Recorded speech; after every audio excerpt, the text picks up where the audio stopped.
syempre tawagin ko na po ang ating isa sa mga GUB director na napakasipag, alright? At talaga na pong napaka-supportive at isa po sa hinahangaan kong magbagsak ng training.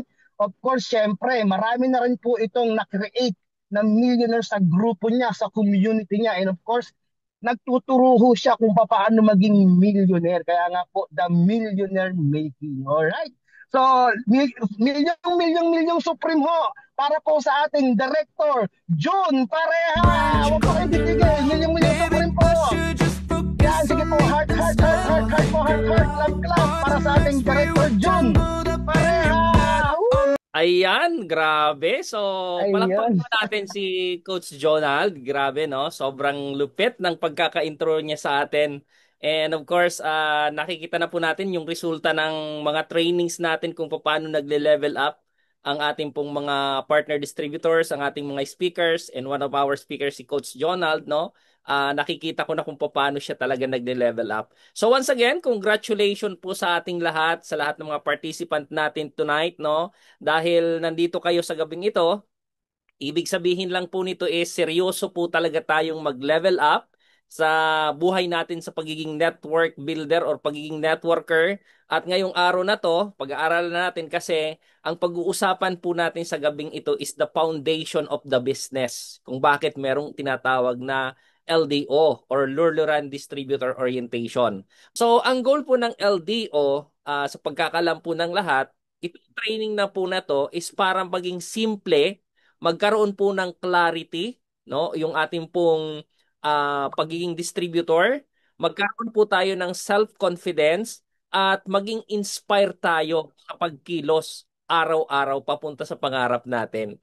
And of course, maging focus po tayo doon sa ating pong mga ginagawa araw-araw. So once again, welcome po sa ating LDO, sa Luluran Distributors Orientation. Tonight ay pag-uusapan natin paano tayo magle-level up dito sa ating community. And ang objectives natin dito sa ating LDO is para matutunan natin yung mga basic training. Kasi lahat po ng mga earner sa ating community, lahat po yan master yung basic training. And at the same time, para po malpalawak natin at magkaroon po ng clarity. Sabi ko nga po kanina, magkaroon ng clarity, ano nga ba yung goal natin, ano nga ba yung aim natin para makapag-create ng malaking resulta. So, ang nature po ng MLM, ito yung tinatawag natin na matagal na alam natin pero sometimes hindi po natin nagagawa. Yung 80-20 principle. Madali pong sabihin na gawin ang 80-20 principle but in reality, this is very difficult. No? Mahirap po itong gawin lalong-lalo na pag humahataw tayo. So what does it mean? Pag sinabi po nating 80-20 principle, para po tayo makapag-create ng malaking organization, we need to focus 80% on sponsoring.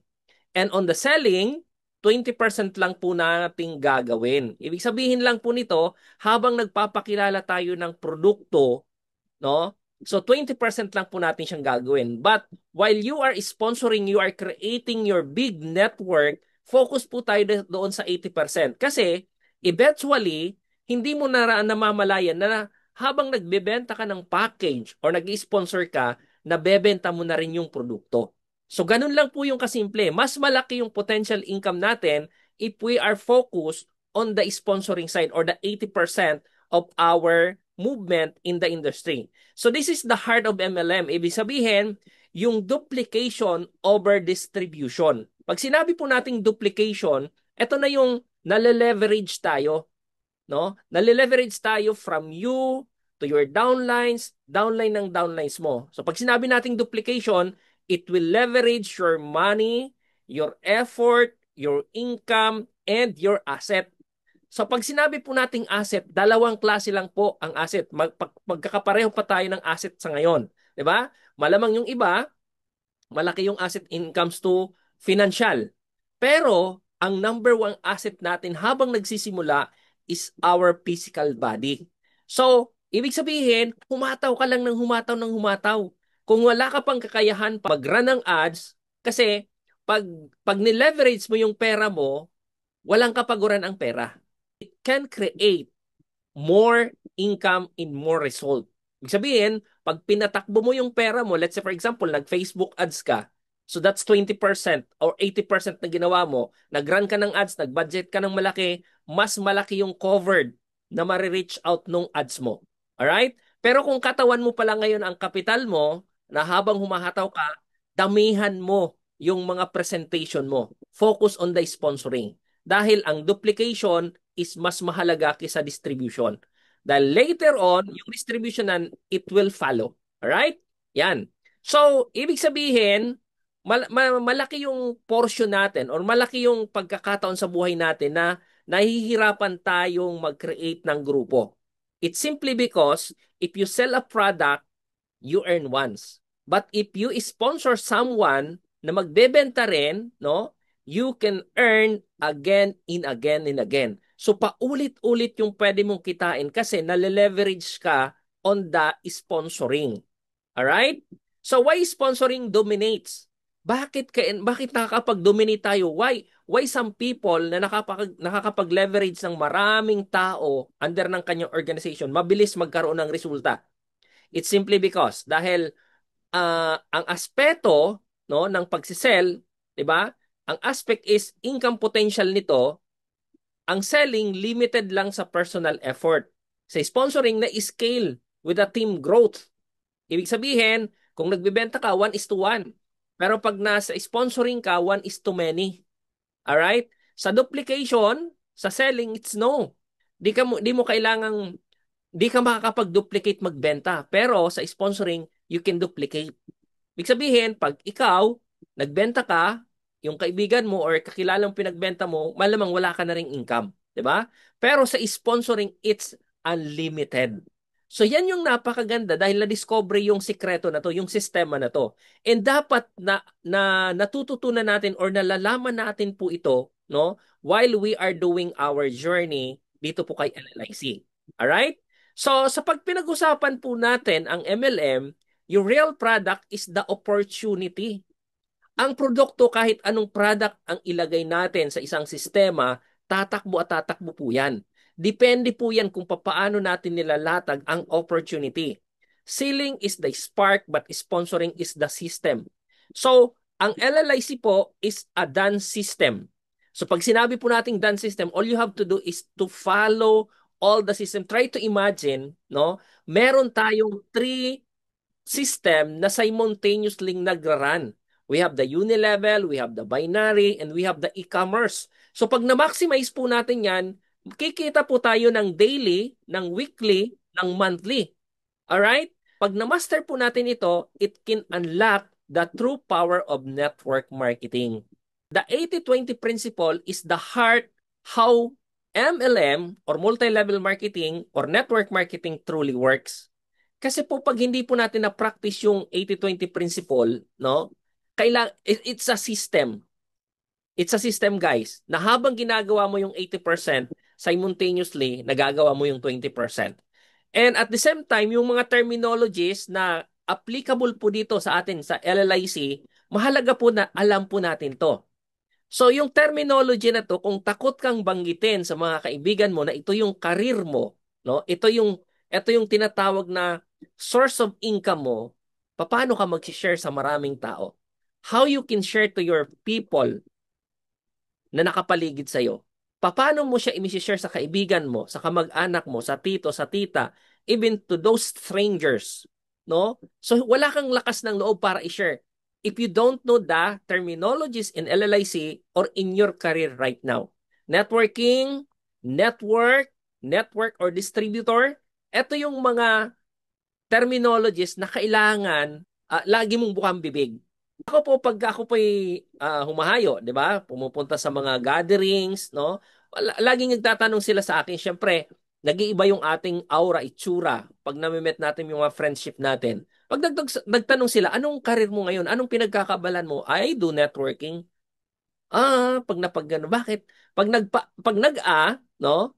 Ang lagi kong bakit? Negative ka ba sa networking? Inaalam ko na kaagad kung negative ba siya. Pag sinabing hindi naman, maganda kasi pwede kang sumabay sa akin. Pwede kong i-share sa'yo, walang paligoy-ligoy. 'Di ba? Pag kaibigan mo na yan, wala nang marami pang istorya. kung kaya mong i-share na kaagad, i-share mo na. Kasi bakit? Yan yung mga tao na makakaunawa at kakilala mo. Alright? So, hindi mo na kailangang mag-create ng report. Why did you join LLIC? Bakit ka nga ba nag-join kay LLIC? Ito yung some question or ito yung mga tanong ng karamihan na bakit nga ba ako nandito kay LLIC? Ano nga ba yung role ko dito kay LLIC? Bakit ko nga ba kailangang trabahuin si LLIC? Ito yung mga potential na sagot. I don't know. Di ba? Di ko alam bakit nga po ako napapasok niyan. Sabi maganda raw. Di ba? Sabi gaganda raw ako ng mas bongga. Gagwapo raw ako ng mas bongga. So ito yung mga some reason, no? Na nakikita natin at sometimes hindi natin na pag-aaralan kung bakit tayo nandito kay LLIC. Bakit ka nag-join kay LLIC? Meron bang ganito? I joined because my sponsor is close friend.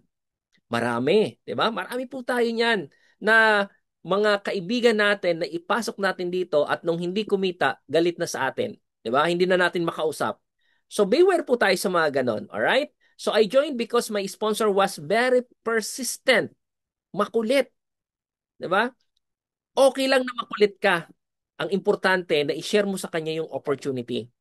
And eventually, makikita niya na pag may resulta ka na, pwedeng gayahin ko ang anong ginagawa mo. Next, I joined so that I can buy the products at the wholesale. So may mga nag-join sa atin na dahil ang gusto lang makabenta or makamura doon sa mga produkto natin kasi premium nga. Ibig sabihin, hindi mo mabibili sa mga department store or kung saan mga butika. Only kay LLI silang natin mabibili.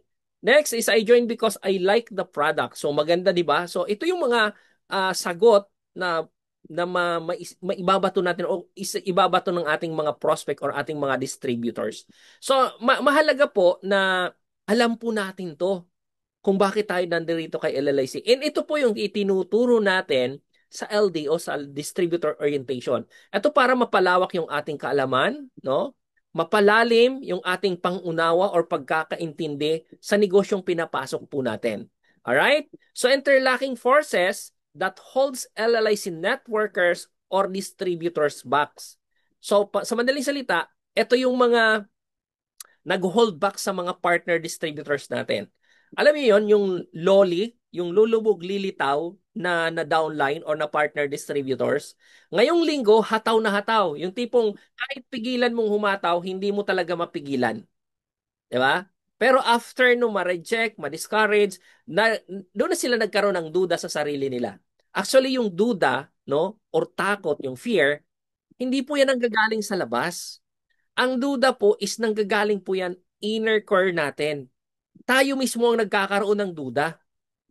At hindi ka kaibigan nag-iisa. Ako even before, nagduda rin ako sa sarili ko. Nagduda rin ako na talagang yayaman ba talaga ako dito. Kasi kung lahat ng nagne-network sobrang mayayaman na, eh bakit hindi to ginagawa ng karamihan? So, that quotation, no, sometimes magdududa ka talaga. Pero, kung talagang seryoso ka na mabago yung buhay mo, na makaalis ka doon sa comfort zone mo, kasi ang comfort zone, yan yung kumbaga, sitwasyon natin na tayo ay relax. So, pag hindi ka na relax, ibig sabihin, may pamamagitan ka na o pamamaraan ka na para humataw. Tanggalin po natin yung duda, yung mga takot. 'Di ba? Kasi sabi nga ang duda, di uunlad, di aasenso. Pag alam na po natin na ang duda ay di uunlad at di aasenso, wala ka ng reason para hindi humataw. Again, sabi ko nga po sa inyo kanina, gamitin natin yung katawan natin kung yan lang yung asset mo ngayon para humataw. Kung wala ka pang kakayahan, mag-ads, wala ka pang kakayahan pumunta sa iba't ibang lugar, 'di ba? Para siyempre, pag pumunta ka ng iba't ibang lugar, mag-hotel ka, mamamasahe ka, magpapa-snacks ka doon sa prospect mo. So kung wala ka pang kakayahan masyado, 'di ba? Magka-tool strategy ka lang. And tanggalin mo yung duda. Kausapin mo ng lahat ng mga kakilala mo, kaibigan, strangers in your area na ang gagawin mo is humataw lang ng humataw. Kumausap ka lang ng 1 hanggat 6 na tao araw-araw. Imposible na hindi ka makapag-close deal niyan. Alright? So mahalaga po 'yon. And of course, no, common sa atin, no, common reason of fear. Mga common na rason dahil sa takot, no? Ito po 'yon. Unang-una, sasabihin ng prospect mo or sasabihin mo sa sarili mo, pyramiding kaya itong napasok ko. So there's a lot of people na naka-plug in na pero still ang reason pa rin bakit hindi umuusad dahil iniisip nila na pyramiding ang networking. Kung ikaw ito ngayon, tanggal mo na po ito sa mind mo. Bakit ka nandito ngayon? Para malaman mo na ang industry natin is not a pyramiding. So meron pong separate explanation dyan sa legit networking business or MLM versus pyramiding scheme. Alright? Pangalawa, di magaling magsalita. Lahat naman po tayo. Ako po bilang Japanese language instructor, dominated ko pag nagtuturo po ako sa mga estudyante ko. Pero yung kumausap ng iba't ibang tao, hindi ko po yun portion. But because of the result, because of the goals, because of the dreams na nakikita ko sa industriya na to, inaral ko siya. Actually, guys, ganito po ang nangyayari sa probinsya. At lahat ng mga provinces ng mga probinsyanong nandirito, ito yun ang nararamdaman nyo. 'Di ba? Sa province po kasi, once na may bumabang networker from NCR or from Manila, bababa lang yan dito sa especially, sample ko lang dito sa Bicol. Pag bumaba yung upline ko before, ang dami kong pay-in. Kasi bakit? Si upline yung nagpipresent. Ako lang yung nagsiset ng mga appointments. Pag si upline yung nagpipresent or nag-close deal, ang dami kong pay-ins. Ngayon, ang nagiging problema namin is pag umalis si upline. Alright? Pag umalis si upline, wala nang magsasalita. Ibig sabihin, pag umalis si upline, wala na kaming pay-in. So, ang ginawa ko, inaral ko kung paano maging magaling mag-speaker or magsalita. Di ba? So from hindi marunong magsalita, hindi magaling magsalita, inaral ko po siya hanggang sa unti-unting gumaling ako na hindi ko napapasin bawat kausapin ko laging join sa business. So ibig sabihin, kung ito yung reason mo, abay galingan mo, aralin mo paano magsalita, paano maging speaker. Alright? Una-unahan lang yan. Some reason ng mga common fear. Meron po dito sa atin, no, na kumita na ng 500,000, 1 million, 'di ba? 2 million, 3 million, 5 million. But meron din sa atin before kumikita ng 100,000 per month. Pero ngayon, minsan kumikita na lang siguro ng 10,000, 20,000 per month.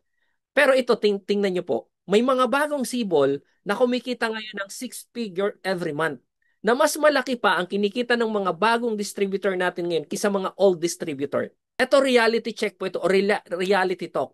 Na before, kumikita ka ng 500,000 pero ngayon di mo na naulit. Di ba? Kumikita ka ng 100,000 per month, ngayon 10,000 per month na lang. Pero, yung mga bagong distributor, no, mas malaki ang kinikita sa atin ngayon. Kasi bakit sila yung masisigasig? Sila yung masisipag mag-set ng appointment. Sila yung masisipag mag-close ng deals. Next, ito raw ay tinatawag na walang pera. So pag walang pera, nako, sabihin mo na lang, kung may pangarap ka at sinabi mong walang pera, paano matutupad yung pangarap mo? Pag sinabi sa'yo walang pera, kaya nga inaalok kita para magkapera ka dito.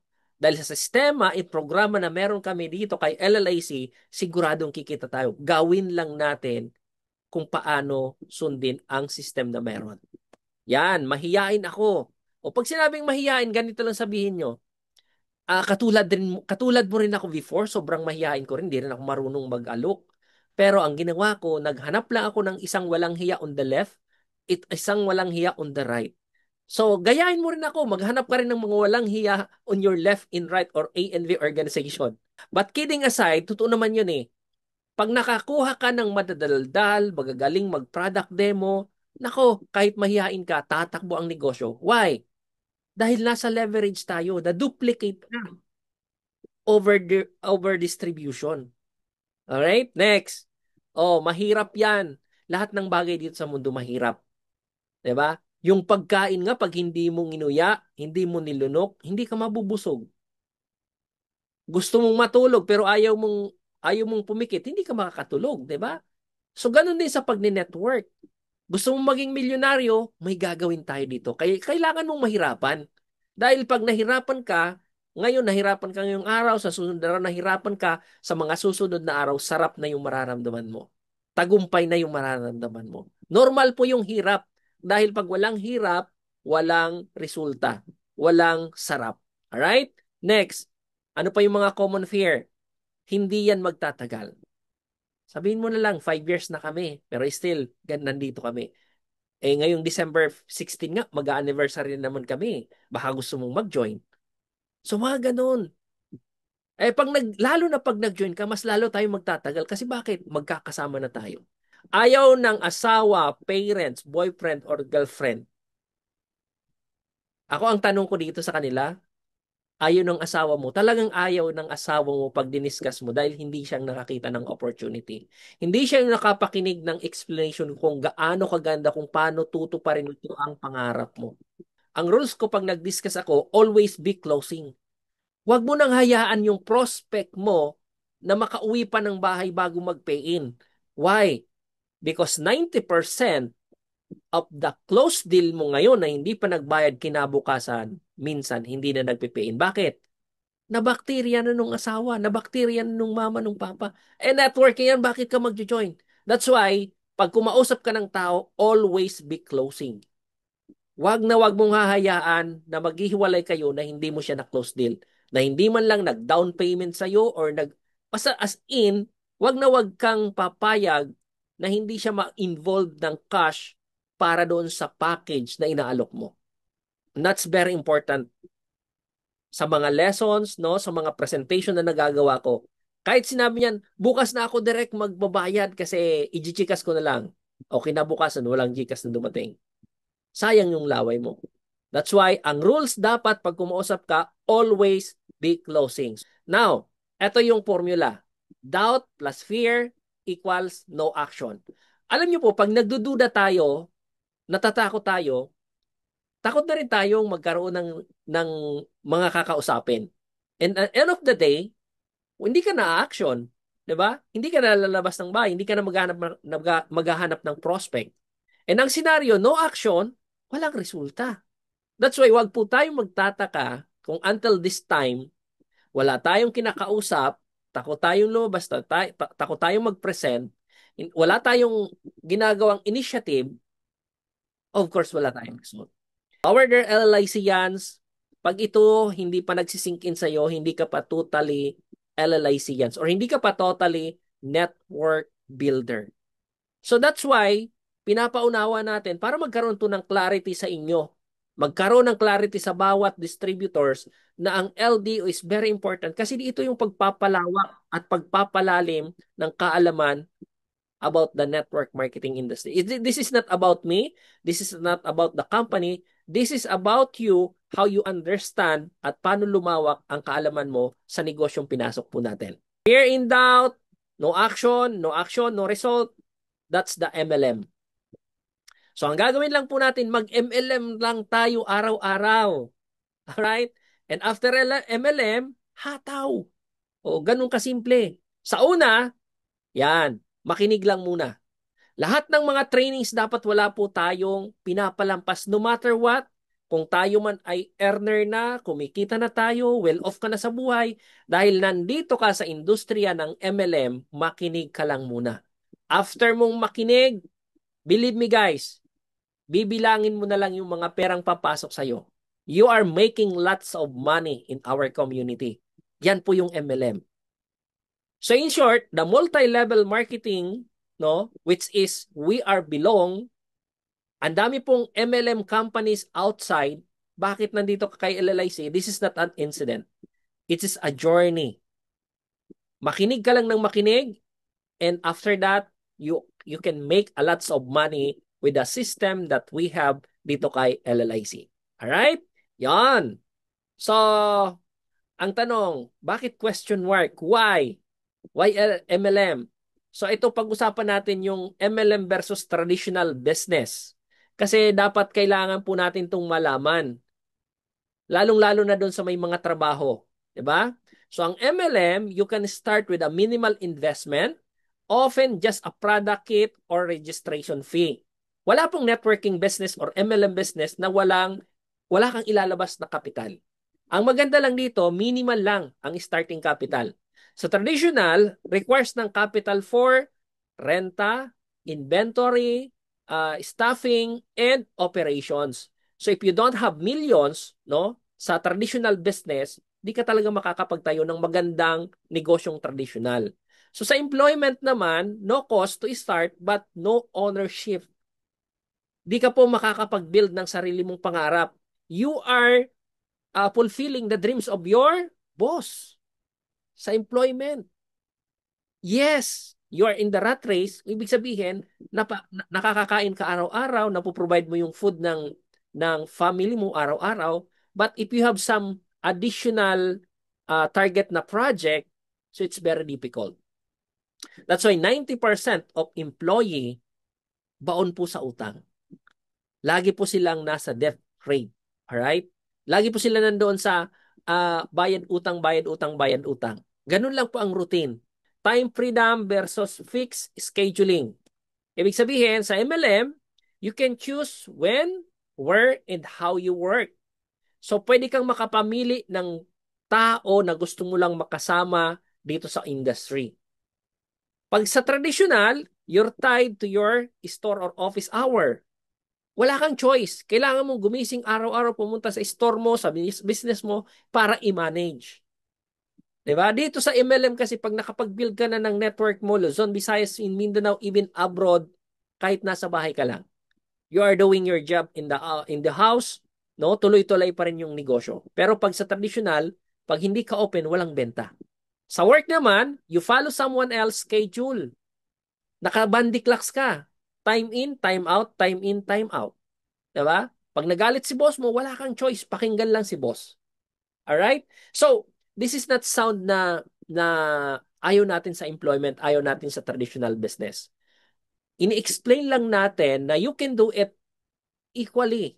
May traditional business ka, pwede mong i-add on. Sa mga part-timers po na nandito, make it part-time but full-time by heart. Why? Darating po yung pagkakataon na yung kinikita mo ngayong existing is magiging savings mo na. At yung kinikita mo sa LLIC, yan yung fulfillment of your dreams.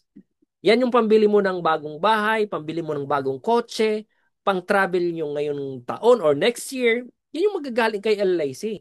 Yung fixed income mo ngayon, ipunin mo yan. At the age of 60, makikita mo yan yung naipon mo from your fixed income. So, ganun dapat natin tinitingnan ng mas malawak ang ating industriya.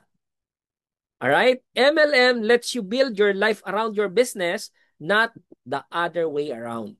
Sa madaling salita, dito sa negosyo natin, sa una mahirap, pero pag nakapag-build ka na, doon mo na masasabi, totoo pala yung sinasabi sa LDO ni Director June.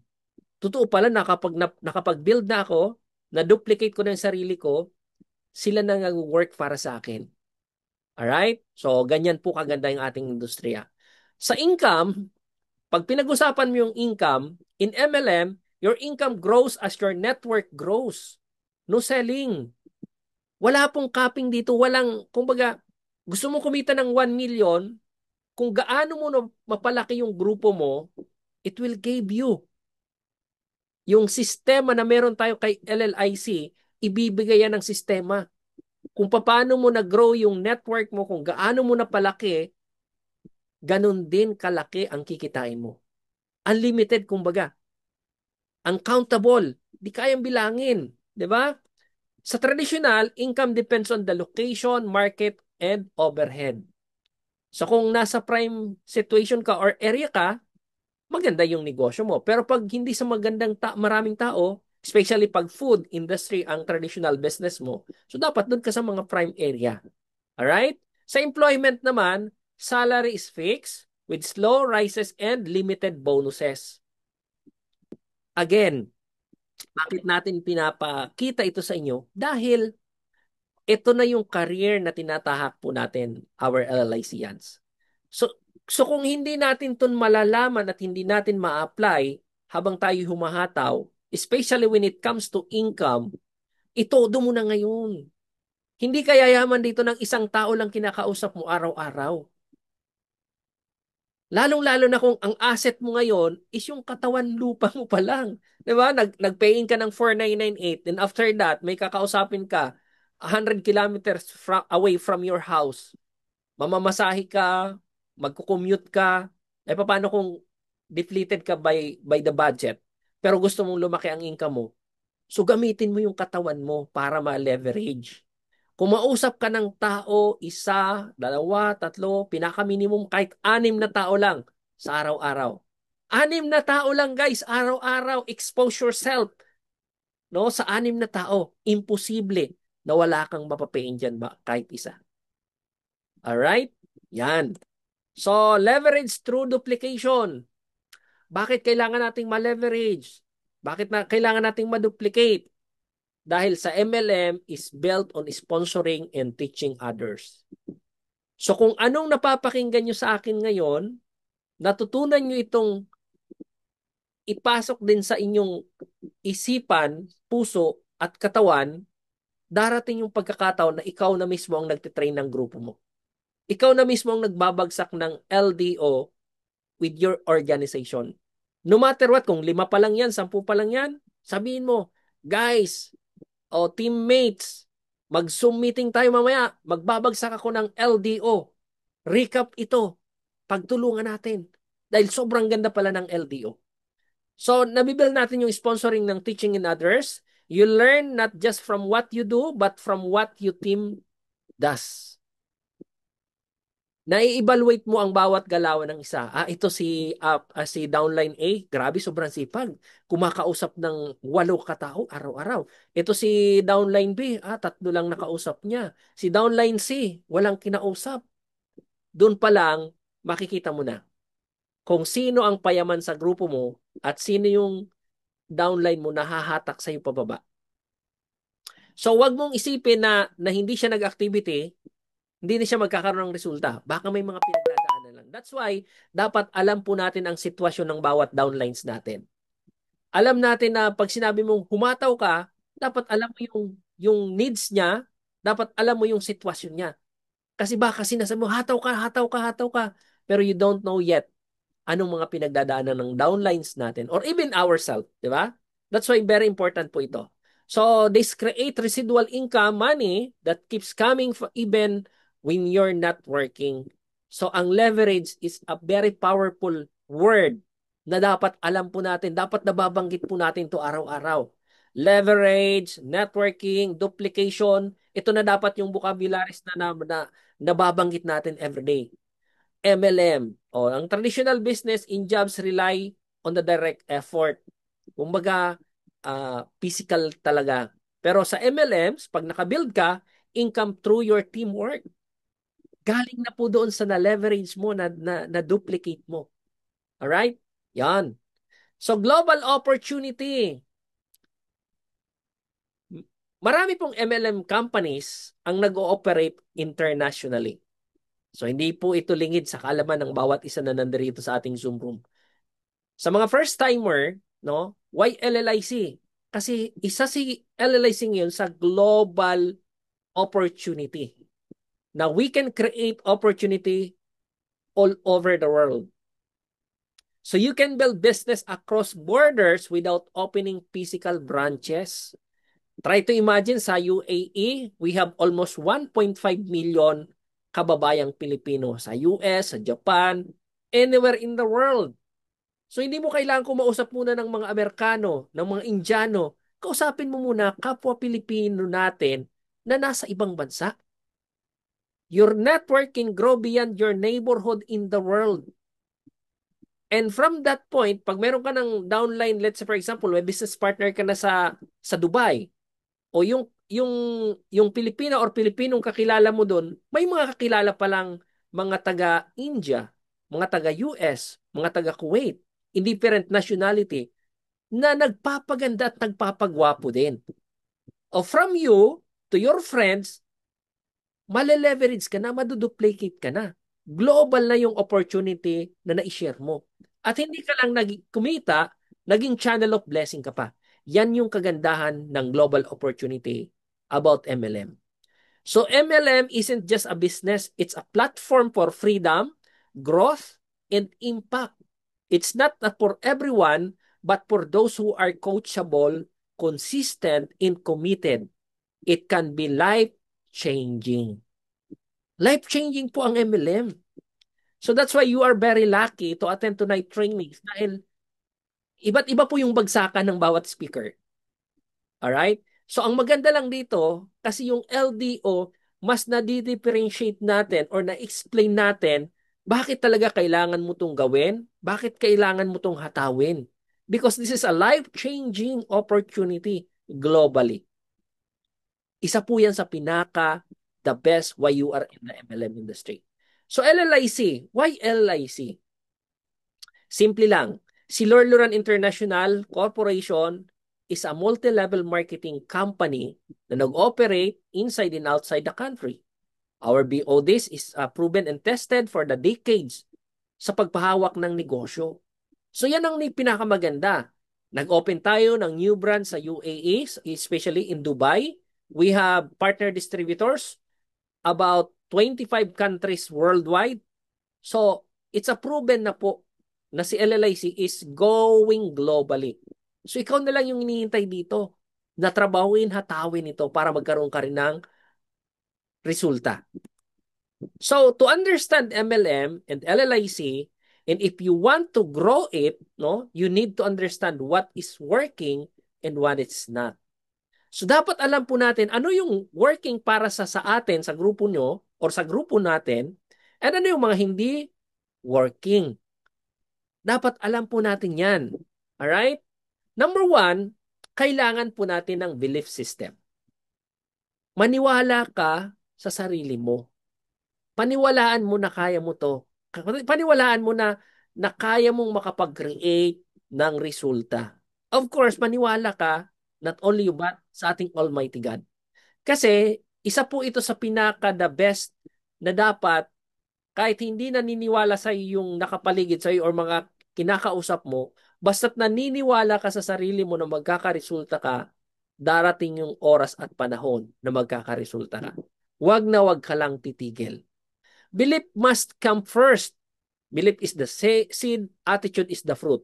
Ibig sabihin, magtanim ka ng paniniwala mo sa sarili mo na you can do it. Ngayon, ang kinakausap mo pa lang sarili mo, bukas, simulan mo nang kausapin yung ate mo, yung kuya mo, yung nanay mo, yung papa mo. Kasi kailangan mong maniwala na may maniniwala sa'yo. And from the point na may naniwala na sa'yo, imaginein po natin ito. Kung 1 month, 2 months, 3 months ka ng distributor and wala kang na-i-sponsoran kahit isa, kailangan mo nang mag-isip-isip. Kailangan mo nang maniwala, no? Na kaya mo itong gawin. Kasi kailangan mo magtanim ng magtanim. Ang bunga kasi dito is the attitude. So, you believe and your attitude is not running, ibig sabihin, naniniwala kang magkakaresulta dito pero hindi mo naman ginagawa yung pagkakausap ng tao araw-araw, so wala ring magiging resulta. Kahit anong paniniwala mo, dahil sablay yung attitude mo at wala kang ginagawa, hindi ka magkakaroon ng bunga, hindi magkakaroon ng resulta. So tanim ka lang ng tanim, kumausap ka lang ng kumausap ng tao. Yan po yung top secret ng mga top earner. Alright? So a new distributor might show up with the seeds and enthusiasm. Sabihin, but don't believe that the product of the business model, that attitude fades quickly. Sa madaling salita po, yung paniniwala po sa atin, no? At yung attitude dapat nagko-collaborate po yan. On the other hand, someone who deeply believes, even if they start quickly, will develop a strong, lasting attitude over time. Hindi po na, ang attitude po kasi, no? It's dapat 100%. Dapat 100% po natin itong i-deliver not only to ourselves, but down the line ng ating community. Right? Next is, we need, of course, pag sinabi nating attitude, dito na po papasok yung paniniwala natin na na-shape into attitude, positive, growth-oriented, attitude sets the tune for how you show up daily. Kung paano ka nagpapakita sa negosyo araw-araw, doon mo mapapansin na ito pala yung sinasabing attitude sa negosyo. Wala ka pong makikitang department store na sobrang dami ng benta na walang laman ng department store. Sa madaling salita, hindi mo masasabi na kumikita ka pag wala kang kinakausap araw-araw. At first, parang napapansin mo na walang nangyayari. Pero habang nagiging master ka na sa kakausap ng tao, doon napapasok yung tinatawag na leverage. Na hindi mo napapansin, dumarami na yung mga downlines mo. Nung una, dalawa lang kayo nag-usap. 'Di ba? I remember po nung nag-start ako, dati kami lang nung upline ko lagi nag-usap. Dumating po sa punto na ayaw ko nang isama yung upline ko. Kasi bakit? Mas magaling na ako sa kanya mag-close deal. Mas marami na akong idea na ibabato doon sa mga prospect. So ang ginawa ko, nagka din ako ng mga bagong distributors para turuan. At pag nagawa na po natin yan, no, doon mo nasabi na, yes, this is me. Kaya ko na pala. Ito pala yung networking business na kailangan ko palang tumayo sa sarili ko para magkaroon ng malaking resulta. Tandaan niyo po guys, pag sinabi po nating attitude in networking business, hindi ka dito yayaman, hindi ka makakapag-build ng malaking community or organization mo na hindi ka tumatayo sa harapan ng grupo mo. Ikaw yung magli-lead sa grupo mo.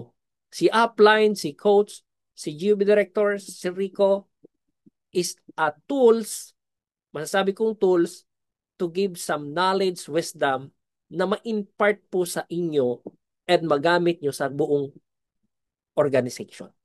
Alright? Enthusiasm. Masigasig, no?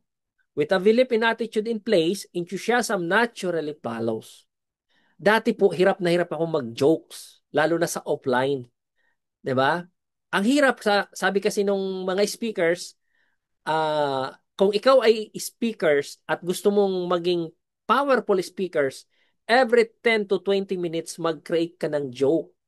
So dati kahit hindi konektado doon sa talk ko yung jokes ko, alam mo yun na parang ako lang yung natatawa sa jokes ko, tuloy-tuloy pa rin yung pag-jokes ko. Tuloy-tuloy pa rin yung parang makatch mo yung attention ng kinakausap mo. And suddenly, no, napapansin ko na kahit hindi na ako nagjo-joke, natatawa na or nagiging enthusiast na yung kausap ko. Why? Kasi nadadala na, kumbaga, nakukorelate mo na yung bawat word na bibinibitawan mo. And at the same time, pag sumagot yung kliyente mo, nagkakaroon ka ng punchline para mapatawa siya. Para ma-close deal siya. Darating yung oras, no? Tandaan po natin, guys, lahat ngayon tayo ay magiging content creator.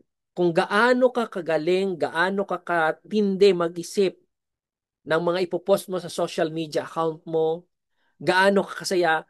Tandaan po natin na sa social media, ang pinapatok is minsan mga, di ba sumikat yung mga nagpa-prank, di ba? So dapat masigasig lang tayo, enthusiast tayo. At first, wag ka na munang mag-post ng mga sarili mo kasi hindi ka papansinin ni Meta. Hindi ka muna papansinin ng mga, pansinin nyo po, pag nag-post ka ng personal mo na, no, minsan magla-likes, mag-comment, 2, 3, 4, 5. So, mag-post ka muna ng something interesting for the viewers. At pag nakikilala ka na, once a week, mag-post ka na ng sarili mong sarili mong content. Alright? So, dapat marunong tayong bumasa ng algorithm para makahook tayo ng mga prospect, makahook tayo ng mga potential business partners. Next, commitment. Bakit kailangan ng commitment? Kasi gusto natin kumita eh. Gusto natin magkaroon ng resulta. Part of it, no, enthusiasm must involve, no, into a commitment. This is where consistency and discipline begins to take a root. Pag pinag-uusapan po ang commitment, ito yung do or die. Ito yung laging tinuturo ng ating coach na PKP, patay kung patay. Hindi mo makukuha ang isang resulta without a commitment. Maging committed tayo, hindi kay upline, hindi sa company, hindi sa sistema. Maging committed ka doon sa dreams na nakikita mo rito, doon sa goals na sinet mo. Kasi pag wala kang commitment doon sa goals and dreams na isinet mo, kahit 1,000 beses ko pang sabihin sa inyo na mag-commit ka kay LLIC, hindi ka mag-commit. Why? Hindi ka naman committed sa dreams and goals mo. That's why, kahit gaano kaganda ng sistema na meron tayo ngayon, hindi mo ito tatrabahuin. Hindi ka kakausap ng tao araw-araw. Always remember that we are in the people business. At kailangan maging magaling ka sa pag-handle ng tao. Yan yung common denominator dapat ng bawat distributors sa 390 participants tonight including me. Galingan po natin mag-handle ng tao.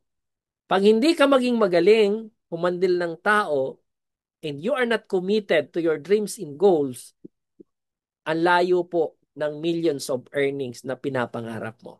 And of course, focus. Yan, accelerated achievement, max case credit optimization, team duplication, lasting achievements, focus. Ibig sabihin, wala tayo, isang direction lang tayo. Pag sinabing million-million, abay kay LLIC ko yung kikitain, kay LLIC ko yung kukunin. So ganun dapat yung mentality natin. Pag pinag-usapan po ang focus, straightforward ka doon sa goals and dreams. Yung attitude, yung belief system, di ba? Yung commitment, if you don't have a focus, lahat yun useless. Now, bakit may discouragement? Kasi, ito yung magpapatibay sa atin. Hindi lahat saya, hindi lahat income. Yung why natin is your fuel over feelings. So yung discouragement, ito dapat yung pag tinamaan ka nito, dapat maging eagerness ka na gawin ang negosyo. Pag tinamaan ka ng discouragement, ito dapat yung magti-trigger sa'yo na malapit mo nang makuha yung first million mo, second million mo, third million mo dito kay LLIC. Why? Pansinin nyo po, pag masaya ka, di ba lahat ng naisip mo, walang mga negativity. Pero pag na-discourage ka, lahat negativity yung mapapansin mo. So dapat bilang network builder, once you discourage, ito dapat yung magti-trigger sa'yo na kailangan mo pang mas humataw. Kumbaga ito dapat yung nagiging stepping stone mo para doon sa mga pangarap mo. So, your why must be louder than your emotion. Kung bakit ka nandirito at kung bakit mo ito ginagawa, dapat huwag mong tanggalin yung deepest why mo. So, ituturo ko po sa inyo yung skills na kailangan yung matutunan. Number 1, sponsorship. Kasi yung skills na ito talaga yung the best skills na dapat master po natin. Dapat committed tayo. Selling. And of course, the service. So these 3 skills can deliver your millions of millions earning dito kay LLIC. Sponsorship, gawin mo yan 80%. Ang selling, gawin mong 20%. But the service, gawin mo siyang 100%. After you sponsor, yung 80% na ginawa mo sa pag-sponsor, no, hindi lang natatapos doon. Dapat gawin mo yung 100% na service sa lahat ng mga directs mo. Why? Pag yan ay naservisyohan mo ng maganda na i-deliver mo sa kanya, na pa-income mo yan, gagawin din yan down the line ng network niya. So repeat and duplicate. At sa una, ituro mo ito. What kind of skills ang kailangan ko apply matutunan? 80% you sponsored people in your organization. Second, you sell 20%. Teach your people, teach your downline, teach your business partner to sell 20%. And teach your partners, distributors, na magbigay ng 100% service down the line ng kanilang teams. So if you can do it in your organization, tapos ng boxing. Ito yung tinatawag na rin tapos ng boxing. Pag na-leverage mo na to, pag na-duplicate mo na to sa mga partner distributors mo, alam mo, tatawag na lang sa iyo si downline mo, upline, invitahin ka naman namin dito kasi may gathering kami with the teams. Quick inspiration talk naman dito. Ganyan po yung mangyayari. And we experience that for the decades na nandito tayo sa mundo ng networking business. I remember noon, tatawag lang sa akin yung mga partner distributor ko sa Mindanao. Coach, baba ka naman ng Mindanao kasi may event kami dito. Kailangan ka namin dito para mas maraming mag-pay-ins. Alam mo 'yun? So, magbibigay ka lang ng inspirational talk, no? Konting motivational, and after that, pag alis mo, noon, eager na silang kumataw. Alright? Yan. So, never be intimidated by the success of others people. Huwag po tayong ma-intimidate doon sa resulta na meron yung mga cross-line natin dito sa LLIC. Maging masaya po tayo at maging inspired tayo doon. The fact that you are here doesn't mean na you can get there. Ibig sabihin, hindi ibig sabihin na sila nauna na at ikaw hindi mo pa nahihit yung resulta na gusto mo, ay hindi ka makakapunta doon. Dahil the only difference between here and there is the letter T, which stands for yung oras. Yun lang naman ang iba or difference ng here and there. So kung ngayon hindi mo pa oras para kumita, makapag-deliver ng malaking resulta, tuloy-tuloy lang. Uulitin ko po, kung ang asset mo ngayon kay LLIC is yung katawang lupa mo pa lang, gamitin mo yan. Humataw ka ng humataw. Kumausap ka ng 1 to 6 person every day. Yan yung dare ko po sa bawat partner distributors worldwide na nandito sa gabing ito. Hindi po insidente na tinapos nyo po yung LDO ngayon. Yes, napakinggan nyo na po ito, but somehow, mag-trigger sa inyo yung mga words na binibigay ko po sa inyo ngayon. It's a challenge, guys. Hindi lang po kayo, even I. Because I have a lot of dreams then na makapag-create ng mga bagong teams, no? So sabay-sabay po tayo. It's only that time ang pagitan po natin. Maybe tomorrow you can create your 6 direct, no? Maybe tomorrow makakausap ka ng 6 pero walang pay-ins. So kausap lang ulit kinabukasan. And don't compare your result to the result of others. Huwag mo rin ikumpara yung nagawa mo kahapon at magagawa mo bukas. Dapat always challenge your result every now and then. Alright? So yan. So with that, maraming salamat po. Once again, this is Director June Pareha. I hope and pray na marami po tayong natutunan at I hope and pray din po na nag-sink in sa ating lahat yung ating training for tonight dahil sobrang ganda po ng ating LDO and sobrang ganda at lupit din po ng ating sistema na pag sinundan nyo lang, siksik, liglig at umaapaw ang mahihit po natin. With that, we back to you, Upline Journal.